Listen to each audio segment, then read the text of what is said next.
Hello, Jacksonites. My apologies for my once again week-long absence. I don't really have any excuse other than just demotivation. Uh, right after I do my 200 subs Q&A stream, I dropped down to 195. What the fuck? So I was just kind of demotivated for a while, and I tried to, as you could tell, I tried to do my Daimajin review not too long ago, but I just didn't have it in me. It was a pretty disjointed review, and also sorry to disappoint anybody who was looking forward to me reviewing the Daimajin series. I just don't have it in me to talk about those movies anymore. Um, in short, I think there's a ton of missed potential with those films. They really should not have been made over the course of 1 year and released over the course of 1 year. And all three movies follow the same plot, so it's very difficult to talk about each one objectively without talking about all three as a whole, in my opinion. My least favorite Daimajin movie is the first one. I like 2 and 3 both equally, though I do have a preference towards the second film, mainly just because I think the special effects in the second film are the best. So, sorry if anybody who's looking forward to me reviewing the Daimajin series. I just don't have it in me, so it's not going to happen. Maybe I'll try it again at a later date in the future, but not likely. So with that being said, instead of the Daimajin series, I am finally breaking down, yes indeed, you read the title right. Today I will be reviewing the 2017 anime film and the 33rd entry in the Godzilla franchise, I think. 32nd film in the Godzilla franchise. The first of the Godzilla anime trilogy, Godzilla Planet of the Monsters, released in 2017. This also makes it my first anime that I ever talked about on my channel. So why not? Of course, it's got to be Godzilla related. So Godzilla Planet of the Monsters. My personal history with the film, I mean, because the film is so recent, it's not really all that deep, but when I first heard that there was an anime Godzilla movie being made, two things flashed in my mind. The first is, how has it taken this long for a Godzilla anime to be made, first of all? And second of all, okay, this should be interesting, but I get the feeling that this may be a pretty contentious installment in the franchise. And I was kind of right. The Godzilla anime trilogy I don't find to be quite as contentious as Shin Gojira, but as a whole, the Godzilla anime trilogy it's an interesting beast to say the least. But I shouldn't really say the whole trilogy, as I've only seen the first one as of yet. I just got around to watching it with the missus. I think it was like 3 days ago. She and I watched it together. So I've only seen the film once. But my overall thoughts on the first installment of the Godzilla anime trilogy is, I wasn't disappointed. I didn't hate the film, but I can't say that it's one of my favorites. I find Godzilla Planet of the Monsters to be just kind of okay. So if I was to apply this movie to those 4 subcategories for Shin Gojira, those who love it, those who like it, those who say it's okay, and those who hate it, I'm kind of in between the I think it's okay and I like it, because there are things to like about Godzilla Planet of the Monsters. Wrong. But I also do think that there are a lot of problems with Godzilla Planet of the Monsters. And I probably have to say, at least objectively, Planet of the Monsters is one of the most mixed Godzilla movies I have ever seen in my life. I mean, hell, in my pros and cons section, I have 7 pros and 7 cons. But anyways, back to my personal history. When I first heard that there was a Godzilla anime movie being made, I was excited, of course, because Godzilla fever is going around, and I hope it stays around for the next 15 years, especially back when it was released, because we had just had both 2014 Shin Gojira and Kong Skull Island, with King of the Monsters soon to be on its way, and I'm so fucking excited for that movie. It's not even funny. So of course I was excited, but when I heard that it was going to be a Netflix exclusive movie, I was disappointed because I want to own all my Godzilla movies. Damn it! Not just have to pay $8 a month just to be able to watch a crap ton of movies that 90% of which I have no interest in. So I was very disappointed that the Godzilla anime trilogy are going to be Netflix exclusive.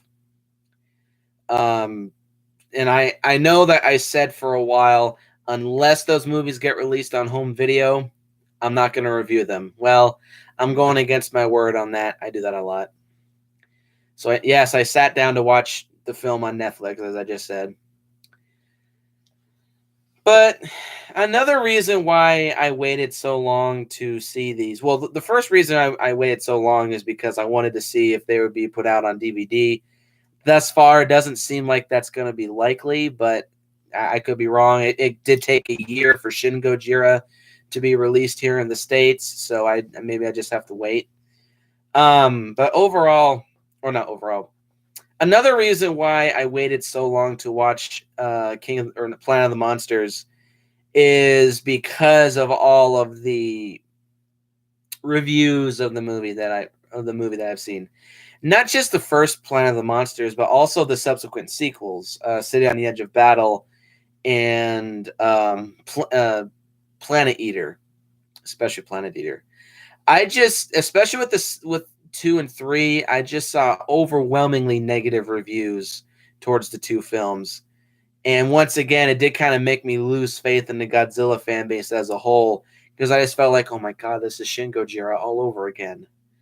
Though actually, I think it was a little worse because there are at least people who like Shin Gojira. I've yet to see anybody come out and say that they absolutely love the Godzilla anime trilogy.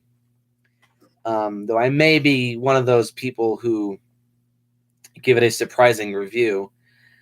Because like I said, at least with Planet of the Monsters, there is stuff to like about the film. But there's also a lot of stuff to not like about the film.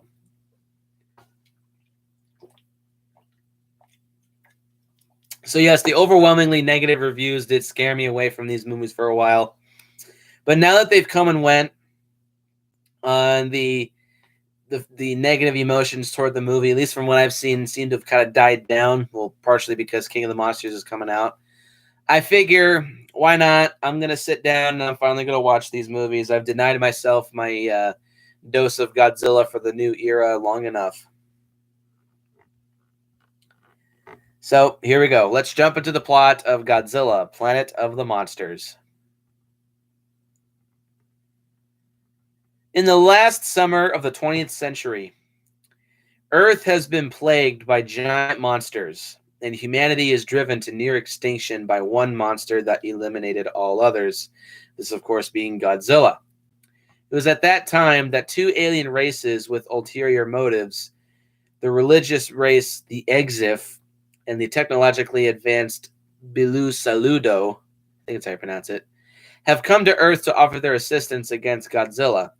However, after the Bilusaludos's gambit with Mechagodzilla failed before it could be activated, both aliens and humanity were forced to completely abandon Earth and immigrate to Tau Ceti A.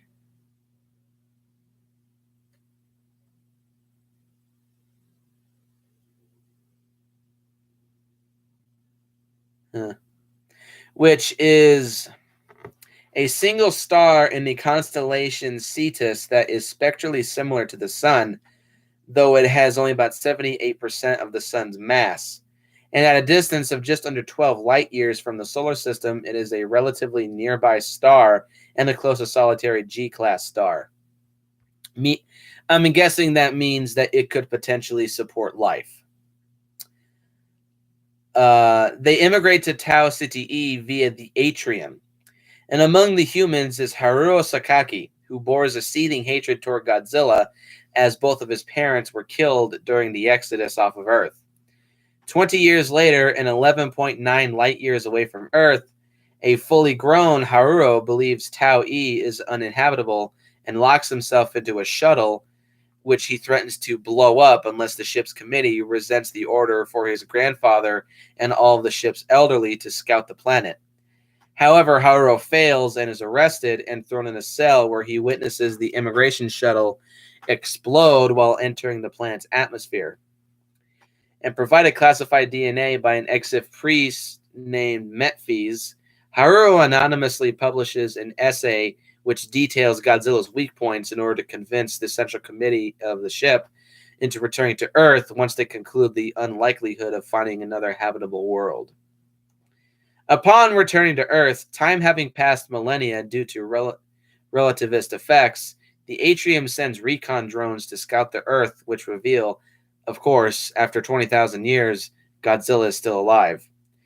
Metphes orchestrates Haruo's bail so the human can explain to the committee that they can, in fact, kill Godzilla, revealing an electromagnetic pulse-producing organ in Godzilla's body that generates an asymmetrical permeable shield that makes the monster impervious to all damage, except for a small window when the organ recycles its energy. Haruo proposes using that window to crack the shield organ and quickly shove an EMP probe before it regenerates to implode Godzilla from the resulting energy buildup. However, Haruo stresses that close quarters combat would be needed for accurately coordinated attacks in order to find this electromagnetic organ, with the committee forced to deploy 600 people for Haruo's plan. On the ship, there exists only 4,000 people remaining. When Haruo and the two battalions reach Earth, they learn that 20,000 years have passed on the planet, with Godzilla's presence radically altering Earth's biosphere as they suffer losses and damage to their landing ships by Godzilla-like flying creatures called servums. The company's commander, Leland, orders a retreat. However, Metphes insists to rendezvous with companies D and E through a pass within an area Godzilla frequently passes through. The group mobilizes and soon encounters Godzilla. Haruo proceeds with the original plan on his own and attacks Godzilla before Leland intervenes and provokes Godzilla. His death, along the others, to learn Godzilla's weak point is in his dorsal fins. Command falls to Metphes, who promotes Haruo to commander as the human convinces the remaining survivors to continue with the plan and defeat Godzilla. The group attacks Godzilla and manages to trap it within a collapsed mountain pass, where they succeed in, surprisingly, killing the monster once EMP probes are drilled into its dorsal fins. Commenting after the apparent victory, the group's environmental biologist, Martin Lazari, theorizes that this Godzilla may be different from the one that drove humanity away, believing it to be an offspring. Once this is revealed, the original Godzilla, which has grown exponentially to a massive height of 300 meters, emerges from beneath a nearby mountain and destroys most of the remaining crew. Trapped beneath rubble, Haruo watches Godzilla leave while vowing to kill it before losing consciousness. And in a post-credit scene, Haruo wakes up in a secluded area, finding an indigenous girl lying next to him. Thus ending part 1 of the Godzilla anime trilogy. So, how about this plot? Well, here's the thing.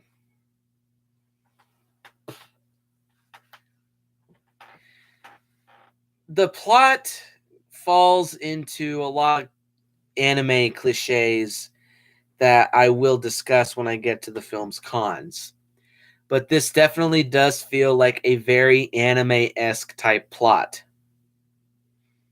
whereas a lot of anime tend to be like this being a science fiction anime, which anime does quite a lot. I mean, hell, look at Gundam in the Gulf Force series. This plot, like I said, feels very anime-esque, where you have angry, angst-ridden people as their main protagonists. You have a doomy, gloomy, apocalyptic story to go along with it, which I kind of have mixed feelings for, but I will get into when I get to pros and cons. Overall, this story feels very anime-esque, but there is a lot to like about this film's story. But the plot itself for the first part of this series, it feels like the setup of a setup. Which is why I have the suspicion that the Godzilla anime trilogy is actually more like a 12 or 15 episode anime show that was edited into 3 movies. And I'll talk about that when I get to this film's pacing. But overall, I do kind of like the story for this first one, but like I said, it feels like the setup of the setup for an anime series, which some may see as good, others may see as bad. I kind of tend to lean more towards bad because there's a lot of anime tropes that I really just do not care for. Like I said before, I'm not the biggest fan of anime. There's a lot of tropes in anime nowadays that I just absolutely cannot stand for the life of me. And unfortunately, some of those tropes have leaked into my favorite franchise of all time. So with that being said, let's get into the pros and cons of Godzilla, Planet of the Monsters. Pro number 1, the backstory for this movie is awesome. I love this movie's backstory. Okay, I am aware that there is a book called Godzilla Monster Apocalypse, which is a prequel novel taking place before this movie, and it also takes place during the subsequent kaiju war that slowly decimated the Earth before humans had to evacuate planet Earth. I would love to see that book be made into a movie or even an anime show. That is an anime that I would watch. To be 100% honest, I think this film's backstory is better than the entire trilogy itself. Because there's so many Toho Easter eggs here, and there's so many references to past Toho like the opening scene is the Haruo narrating and giving us the story of how monsters began to siege Earth. You have Orga attacking Turkey. You have Kamacuras attacking Paris. I think it's Paris. You have Hedora, which kills Varan and Anguirus. I think that was put out by Moscow. You have Dogora attacking a city. You have all these classic Toho monsters and even some newer ones being seen in the film or in the film's backstory that it kind of gives you a big nerdgasm once you see all these backstories. Or once you see the backstory to the film, all these Toho Easter eggs and all of these references to past Toho monsters and Toho films in this opening scene alone. Honestly, I really do feel that the backstory to this movie would have made for a much better film and a much better show, which is why I would really love to see Godzilla Monster Apocalypse be made into a movie and a long movie too, because I think there is a lot of potential. I mean, hell, in Monster Apocalypse, it details a scene where the worst case scenario of the 1998 Godzilla is taken place, where a Zilla is born and it gives birth. All of its eggs grow up to become asexual monsters themselves. And I think it's in Hong Kong where this takes place. The military is just swarmed left and right by juvenile or like baby and juvenile Zillas.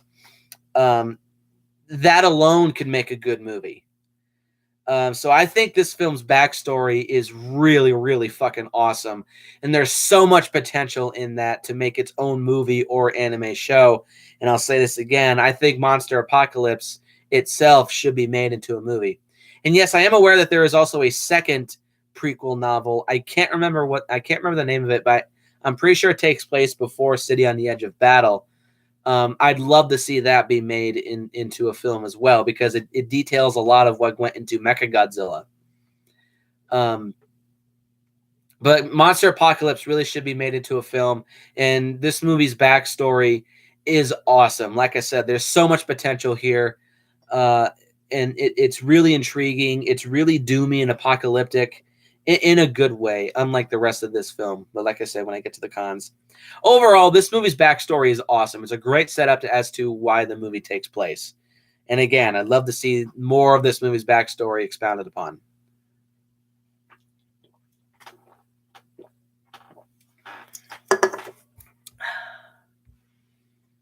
Let's see.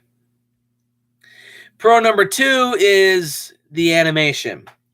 Now, I'm no stranger to anime, and I'm no stranger to Japanese animation. Thankfully, this movie doesn't use usual anime-style animation. It's a mix of CG and regular, like, hand-drawn animation. And it's very unique. In my opinion, it's very well done. It looks very crisp.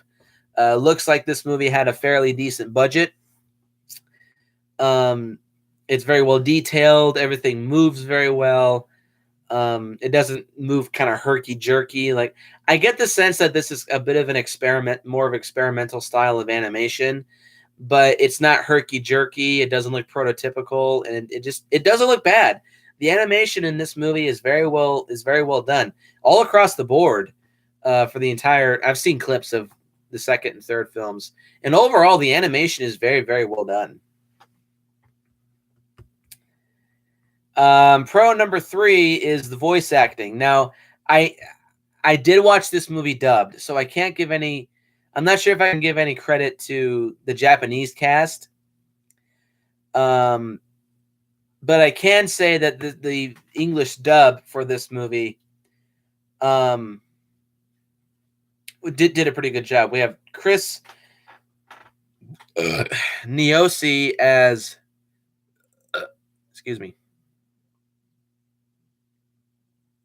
as Haruo.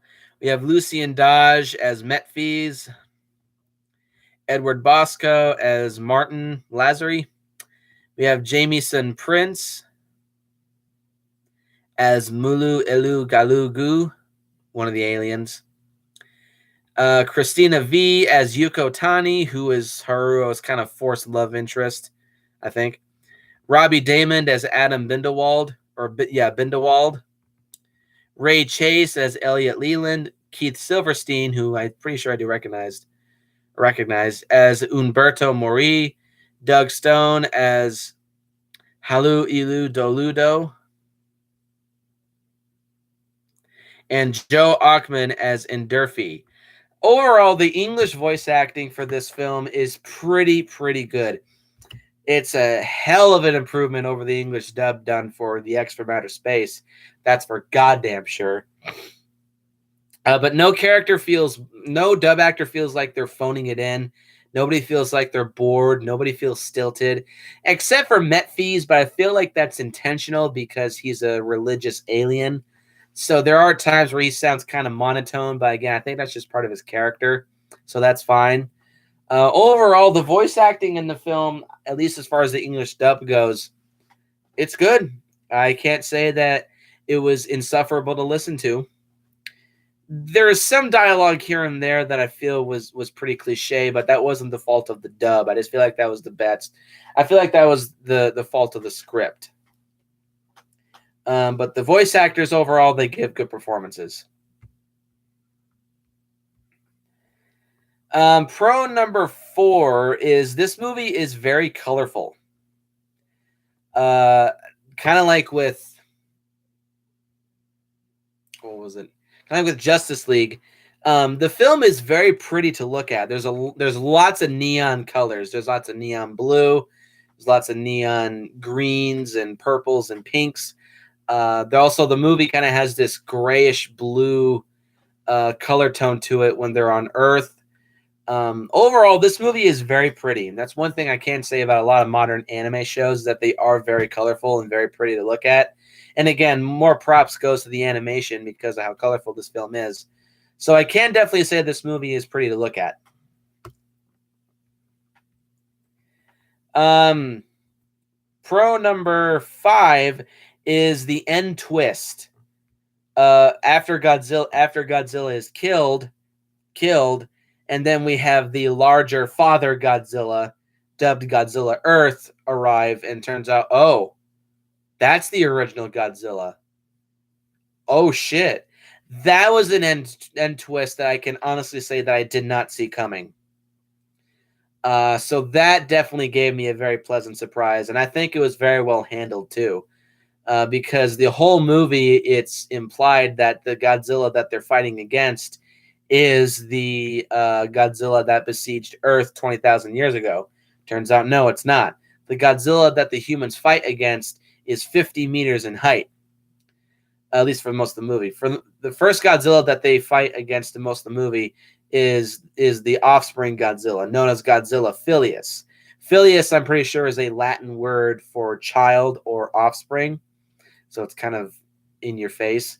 But once Godzilla Filius is killed, Godzilla Earth shows up. Godzilla Earth being the original Godzilla. So yeah, that twist was definitely very well, and it's very fun to watch Godzilla Earth just fuck up the human shit just right off the bat. So the end twist, I definitely think, was very well done. I didn't see it coming. And that leads me into pro number 6. The action scenes in this film are fairly decent. They're nothing groundbreaking or anything too special, but seeing humans engage Godzilla with more kind of, what's the word? Oh shit, what's the word? Infantry style weapons, and also using exosuits to fight against Godzilla, especially with close quarters. It's relatively not really ingenious, but it's fresh and it's fun to watch, and they're entertaining for the most part. It doesn't feel like it goes on too long, and it doesn't feel like it gets stale. And the way that they kill Godzilla is certain, at least Godzilla Filius, is fairly unique. I've never heard of anybody injecting an EMP probe into a monster in order to make them explode, but this movie certainly does have that. So I will give the film credit. So the action scenes are fairly entertaining. There is one action scene in this movie that I really don't like, but I'll talk about that when I get to the pros, or when I get to the cons. And the last thing that I have to say about this movie, the last pro, is Godzilla himself. There's one big problem that I have with Godzilla in this movie, but Godzilla himself, I love this version of Godzilla. I love its design. I love its abilities. I love it. I just love this version of Godzilla. It's very different from the classic Godzilla, but not in like a 1998 version where it was intentionally made to be radically different just to piss off the fan base. Here, it's a different version of Godzilla because the screenwriter was inspired by plants, but it doesn't feel like a different. It doesn't feel like a different incarnation to be different from the norm. This is still a very, very obvious Godzilla in its purest form. It's just a bit different. Godzilla here is essentially made out of iron-hard plant and wood, which is certainly very original. This Godzilla's origin is also a bit different from the classic ancient dinosaur awakened by atomic radiation. This Godzilla was awoken due to nature essentially getting tired of human shtick and wanting to fight back against mankind. So nature literally creates Godzilla to be the most unstoppable force. So this version of Godzilla has a very good origin, and I love this Godzilla's design. Godzilla here is mainly just kind of a pale, opaque, silvery blue, kind of like a mix of this color of blue right here with this color of blue. You missed all of the first, all previous 6 of my pros for this film, so you're just about to get into the cons, Justin. But I love this version of Godzilla. I love its color. I love its design. This Godzilla is a lot more muscular than other previous Godzilla designs. I love the look of its spines. I love its face. Well, I think its face is a little small for its body, but overall, I love this version of Godzilla. It's a total badass. I definitely get a sense of threat and doom from this Godzilla. Um, and I love this Godzilla's power, specifically Godzilla Earth. Godzilla Phileas, all it has is its energy shield and its atomic breath. Not really a bad thing because that's a classic Godzilla, but Godzilla Earth, I love how large it is, even though it's obscenely large. 300 meters is insane. Um, but I love how big it is. I love its design. I love how muscular it is. Its atomic breath is fucking awesome. And I love that Godzilla's roar itself is a weapon because I can shoot like a sound wave from its mouth when it roars. And it can fire an energy slash from its tail just by swinging it. I absolutely love this version of Godzilla. I think it's an awesome, awesome, awesome incarnation. Definitely feels very original, but it feels original in a good way. While it doesn't necessarily deviate from the norm too much as to piss off the fan base, like The Last Jedi, which again is a crime against humanity. So yeah, I love this version of Godzilla, and I think it's one badass motherfucking monster. So with all that said, let's get into the cons of Godzilla Planet of the Monsters. The first one, all the characters in this movie I find to be boring as fuck. Will you say Godzilla Earth is your favorite version? Or is this... My favorite Godzilla is still Final Goji, but Godzilla Earth is definitely up there in my favorites. But I find the entire human cast of this movie to be absolutely boring as fuck. I'm not shitting on the characters because recent Godzilla movies have had boring casts. Though thankfully it looks like King of the Monsters will be breaking that trend. So I'm not shitting on these characters because recent Godzilla movies have had boring casts. This is an anime cast. And 9 times out of 10, I absolutely hate anime casts. Because they're all made, in my opinion, they're just all made to be boring as fuck. I've seen so few anime where all the characters are very enjoyable, at least modern anime. I've seen the original Mazinger Z, and most of the characters in that show are enjoyable. Same for Great Mazinger and a little bit of Getter Robo because they're all just murderous psychopaths. And also the cast for Guyver Bio Booster Armor I find to be pretty good. But a lot of modern day anime shows, I just think they have terrible casts. And here it's no exception. All of these characters feel like boring, mindless automatons. I'm going to save Haruo for a little later because I think he's a separate beast entirely. But overall, I find this movie's cast to be just utterly disinteresting, utterly boring. They feel like anime characters, and that's a big reason why I don't like a lot of anime nowadays. Kind of like with the Attack on Titan films, especially Attack on Titan, I find the human cast there to be very boring too. But overall, I don't like this movie's cast. They're just there to fill out a human cast for a Godzilla movie, and that's it.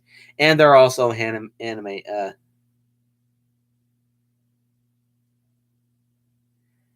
God damn it, Justin, you made me lose track.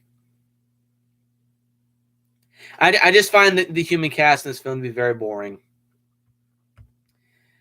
Con number 2 is that this movie is not paced very well. And here is where I'm going to talk about why I suspect this is a series made into movies.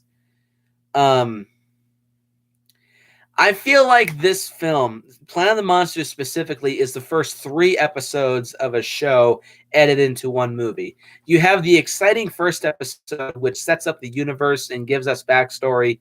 You have the second act of the film, which is the second episode where everything slows down. You just get an exposition dump. And then you have the third episode where there's some action that happens. And then you have the twist halfway through this, or not really, like a third of the way into the series. And what I mean by that is the first act and the third act I find to be the more enjoyable of the two. It's the second act of this movie that I just find to be boring as fuck. Not a whole lot happens. Even when the Servum attacks, which I'll get back to them in a little bit, it's not very interesting. Smittenator's here. Hello. So the second act of this movie I consider to be the second episode from the second episode of an anime or an OVA series. So the second act of this film I find to be boring as fuck. That's where the movie really starts to drag, in my opinion. Despite the decent animation and the world building of seeing how much Godzilla has changed Earth's atmosphere in 20,000 years, I still just find the second act of this movie to be the weakest of the three for this movie. And this movie is not very long. It's only an hour and 28 minutes. This makes it the shortest of the series. City on the Edge of Battle is an hour and 40 minutes, and Godzilla the Planet Eater is an hour and a half. So for a movie to be this short, to be paced this poorly, I think we got a problem here. Let's see. Con number 3 is Haruo is the typical anime angsty teen protagonist. I hate angsty teen protagonists in anime. I find them to be utterly boring. They're angry teen bullshit shtick.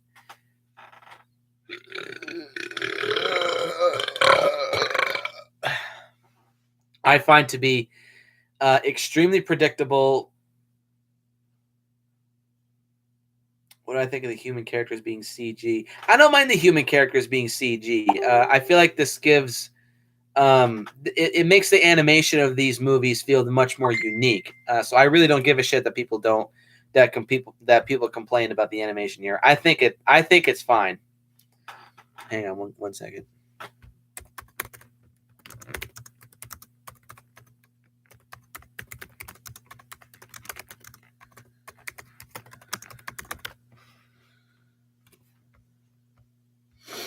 So I don't mind the characters being CG.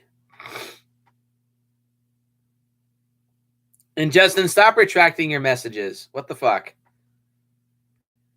But yeah, I don't like that Haruo is the typical angsty teen protagonist. I just feel like the filmmakers are just being lazy and trying to make this feel more like a Gundam show, or the anime that Techno Man is based off of. I can't remember what the name of that was. Just a typical robot anime angry teenager pilot protagonist. Haruo is clearly this archetype, and I hate that archetype. And I find his shtick to be very... Like, his whole movie is, I must kill Godzilla. I must save the planet. This planet is ours. I must kill Godzilla. You must help me kill Godzilla and take back our home planet. I want to kill Godzilla because I hate him. It gets so old so quickly, it's not even funny. So I don't like Haruo as a protagonist. I find him to be very boring, very annoying, very repetitive, and extremely, extremely, extremely anime typical. Yeah, Haruo's a little bitch. And this leads me into pro number 5 is all the anime elements in this movie are plain as day. I absolutely... There's a lot of cliches in anime. Hang on, what? No, it's con number 4. So con number 4 is all the anime cliches. There's a lot of anime cliches that I really, really don't like. You have the angsty teen as a protagonist. You have boring human casts. You have the forced love interest, which is here pretty obviously. You have the lack of action and mostly humans talking, which there is a lot of that in this movie.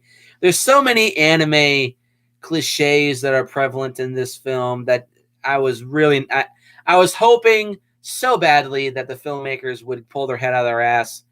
And this is why I really don't think that you should have anime. You should not adapt Godzilla into an anime show. because you, of course, give it to people who make anime and they don't know that people like me don't like those fucking anime cliches. So they'll put them into the shit and it'll just piss me off. I don't like all the anime cliches here. It makes this movie a lot less enjoyable in the long run for me, which is why I really don't see myself rewatching this movie all that much. I don't like the anime cliches here. It just drives me insane. This leads me into con number 5, is that this movie is very depressing. I don't mind a dark story. Like I said, the backstory for this movie is awesome. I'd love to see that be made into a show. Not an anime show. I'm going to actually recount that statement. Not an anime show, a live action show. If you want to use CG for the monsters, fine, be lazy. As long as you make it as good as Shin Gojira in 2014, I don't care. Make that into a show. I'd love to see that. But once the humans leave Earth, it just kind of seems like they've traded one hell for another. It's desperately cold. There's not much water. There's not much food. There's overpopulation on the ship. It's just depressing and just makes me not really want to watch this movie all that much. Like I said, I don't like watching depressing movies that much. This is why I don't really think the original Godzilla is all that rewatchable. And same for Matongo. Matongo is yes, Justin, I'm aware. I've already talked about the mangas, which expands the origins of the monsters.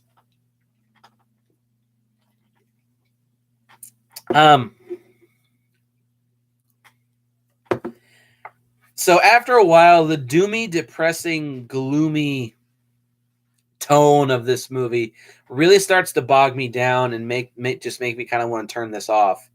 And from what I've seen, it kind of seems like the rest of the series continues down this path, especially like I'm pretty sure Planet Eater ends with all of humanity being destroyed by Godzilla. Great. But whatever. So this movie is very depressing, and I think it's too depressing. Kind of suffers from Alien 3 syndrome. Con number 6, there's no monster fights. A big disappointment for me because I want to see this Godzilla take on another monster. We're told that Godzilla killed every single monster prior to humans leaving Earth, so that he was the last remaining monster because he was just too powerful. But I want to see this Godzilla fight a different monster. And yes, there are other there is one other type of monster in this movie, the Servums, which I find to be very boring and uninteresting monsters. They're just there to be cannon fodder for the humans to kill. And by the way, the one action scene in this movie that I don't like is when the humans first encounter the Servums. The humans fighting the Servum.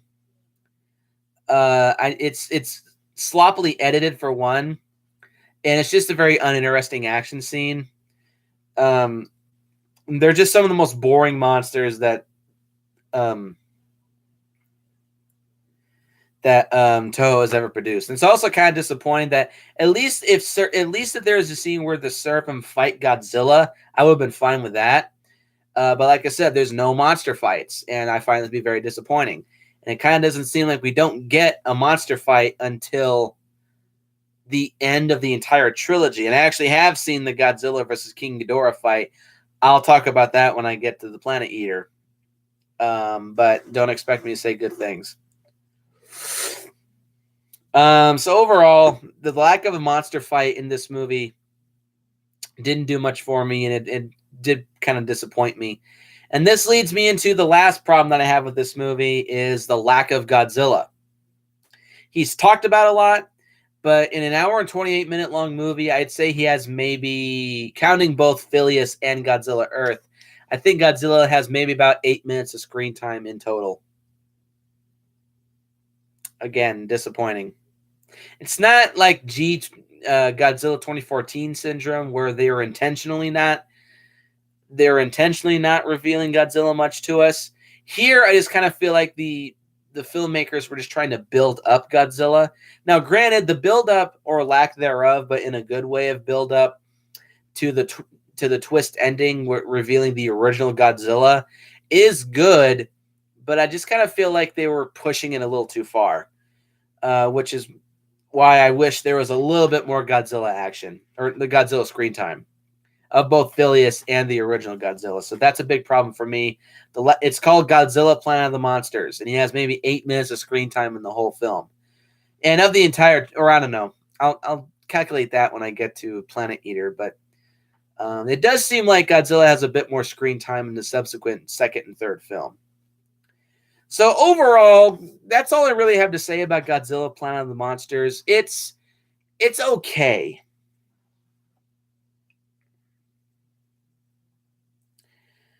I kind of feel like it was both. It was both corporate product and a genuine passion project. I can tell that there was some genuine effort put into this film. And the screenwriters and some of the filmmakers were clearly big Godzilla fans. But I also do feel like this movie was thrown out just to make a Godzilla anime, just because Godzilla is popular once again. So it's kind of a bit of both. Though I kind of do lean more towards a passion project, but only slightly. So, yeah, like I said, overall, the first installment of the anime trilogy, it's not bad. It's a decent start. I definitely do recommend it, not just if you're a big anime fan, but if you're a big Godzilla fan, I do, of course, recommend you check this out at least once. Go into it with an open mind and no expectations. That's what I did. I kind of just went into it saying, okay, I've heard all the reactions. I'm just going to ignore it and go with an open mind. And I came out not hating the movie, though I do obviously say that there are a lot of problems with this film. But overall, Godzilla Planet of the Monsters, it's not bad, which is why I'll be giving the movie a 7 out of 10. It's not terrible. It's not one of the worst Godzilla movies ever made, but it's far from one of the best. So with that being said, post your comments down below. Let me know what you think. Hit the like button and hit the subscribe button. Share this video with your friends, and look forward to the next episode where I, of course, will be tackling Godzilla City on the Edge of Battle. And, of course, as always, go out and if you're going to fight against Godzilla, bring a lot of EMP probes. They may come in handy. And I will see you guys in the next video.